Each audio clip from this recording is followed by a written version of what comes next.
Martini lugu.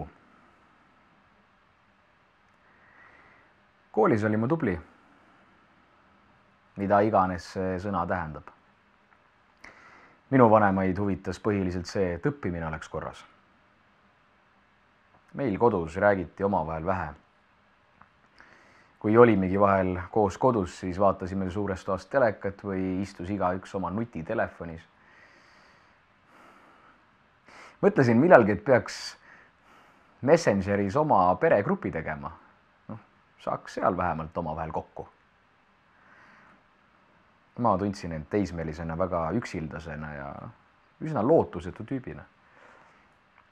Alkohol ja peod ei olnud minu teema. Sõpru oli mul vähe, või on siiamaani. Ja need on ka enamasti digimaailmas. Üks päris sõber on ikka ka. Ma mäletan, et tema peres oli õhtuti kombeks jututada. Nii nad seda nimetasid, seda aega õhtul, kui kellelgi polnud kiire ja rääkida sai ükskõik millest. Mõnikord külas olles ma sain sellest osa. See oli imelik tunne. Nagu mõnus oleks, aga samas võõristav ka.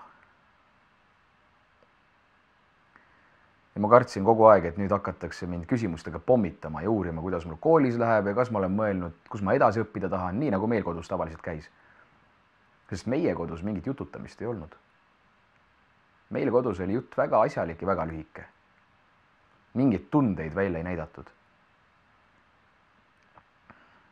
Ilmselt ma otsisin arvutimängudest lohutust.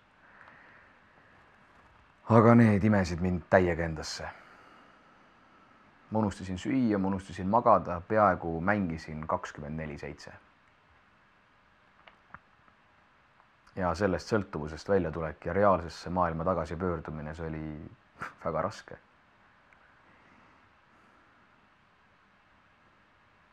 Aga siis ma sain netis, sain tuttavaks ühe tüdrukuga. Ja siis me saime isegi päriselus kokku ja ma olin ikka täiega armunud. Ja me käisime ikka mitu kuud. Aga siis ta teatas, et ta on leidnud endale kellegi teise, kes on palju lahedam kui mina. Ja see oli suur šokk. Ja see oli ka esimene kord, kui ma proovisin. Aga siis tuli kevad, kool sai läbi ja mul polnud õrna aimugi, mida ma oma eluga edasi teen. Ja siis ma läksin kaitseväkke.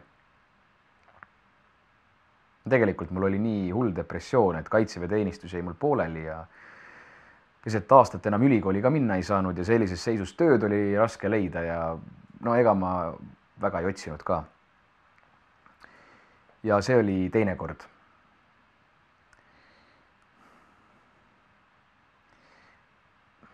Ma pole vist kunagi tahtnud päriselt elust lahkuda.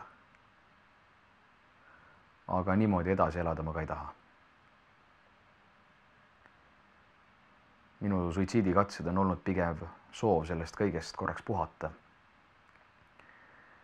Panna silmad kinni ja oodata, kuni elu edasi läheb. Ja kõik asjad lahenevad.